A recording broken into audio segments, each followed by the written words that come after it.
I was already pissed off at that two-faced fucking phony bitch in the shelter. Remember when I told you that she was trying to find out who snitched on this woman and got her thrown out for plugging in a cell phone or whatnot, which you're not allowed to do?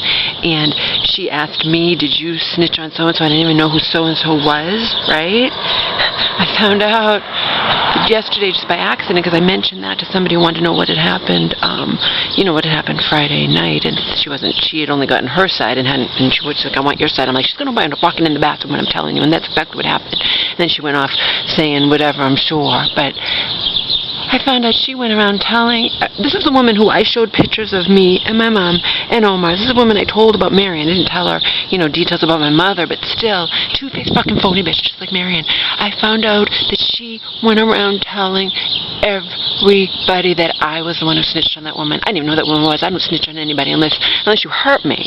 I have told on people who were just being ridiculous, like before when I was in there, ridiculous things like it's not even quiet time and they get upset if you're talking and, they think they're in a 5-star resort instead of a shelter, But no, I'm livid. I'm staying away from this woman. The four of us have made a pact that we're not going to talk to her at all, and I kept it yesterday. She gave me a blanket, and I didn't even say anything to her. I'm ignoring her completely. We all are. There's 4 of us. One of them didn't come in last night. She had things to do, but we're ignoring her. We have a pact. No matter what she says or does, we walk away. I'm livid. Livid. I don't want to be in the same room with her. I don't want to be anywhere near her. It's bad enough everything else. She's a bully. And now I find out she was lying about me, just like Marion. She's just like Marion. Two-faced fucking phony bitch bully. But her caseworker happens to be my caseworker, and since all the staff knows anyway, staff already knows. I say one little thing to a staff, she's like, I already heard, and it wasn't even anything major. It was just that I actually slept because, I didn't have to hear her big fucking mouth like every night telling people to stop snoring, So I wrote this to my caseworker.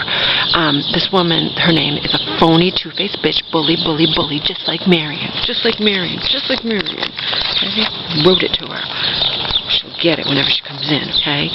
Marion is harassing my poor mother again. Marion repeatedly called my poor mother and screamed at her when my mom was at the place that, she goes to, to hang out, the one where Cheryl runs, okay, this past Friday. Here are some of the things that Marion both said to my poor mother over the phone and left on my poor mother's voicemail. After my mother, apparently from what my mother said, she swore at Marion and hung up on Marion because she was calling her and yelling at her, screaming at her, And then I've already told you this, but I'll say it again. Samantha, and this is how she talks to her too, because I've heard her on the voicemail before when she was upset with my mother for having the audacity to stick up for herself, Samantha, there's no reason for you to talk to me and hang up on me. It's very clear to me you are breaking down and you are going to end up in the hospital.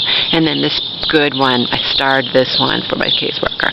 A little birdie told me that Laura is staying in there. Expect to see me real soon.